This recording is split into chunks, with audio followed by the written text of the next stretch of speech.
Yan guys, may papakita ako sa inyo rito. Yung pinupuntahan namin pag dumadaan kami dito guys. Nakikita mo yung dinadyawan.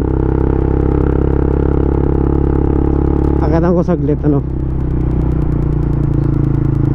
Yan, so pag nadaan kayo dito, para alam nyo na kung saan yung banda.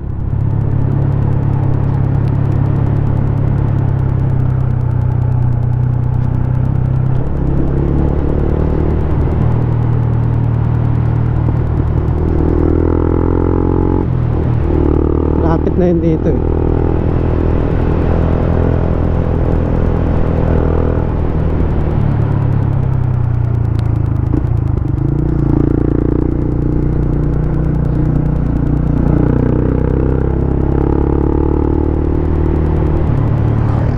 Yung baboy.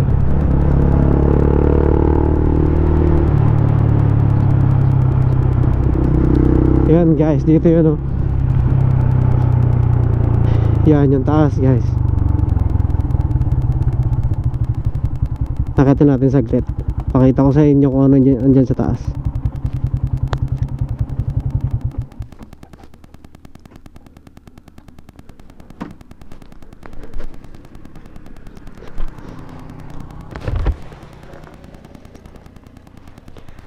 Yan o.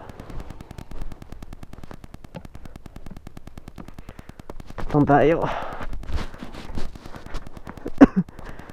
Baba lang naman yung akyatin eh. Hala yung kalsada. Yan. Ito na guys oh. Di ba? Sobrang solid oh.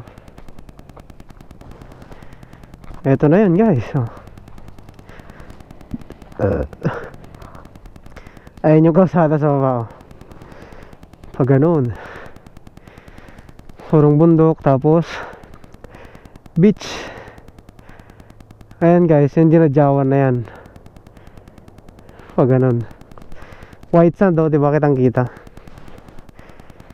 Ang ganda ng dagat, blue na nagi-green no, diba? Yun yung natanaw na yun, diba dalawang ano siya, itong una dinadyawan tapos yun kasiguran na yun. Yan, doon tayo galing sa Dipakulaw.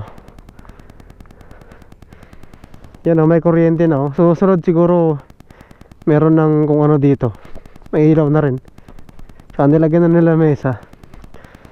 Di natin alam kung ano yung mga susunod na ilalagay nila dyan. So ayun lang, pinakita ko lang sa inyo guys. Baba na tayo. At parang uulan eh.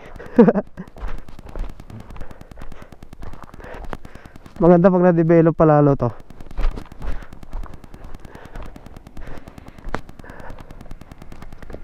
Oh, takot tong hagdan ah. Umiikot yung isa.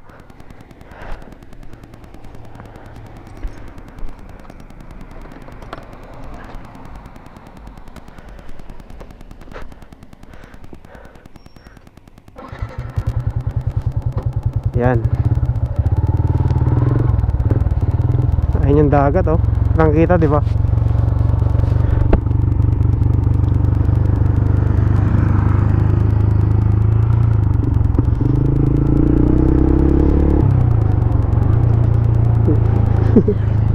Ginagawa ni Mano ko.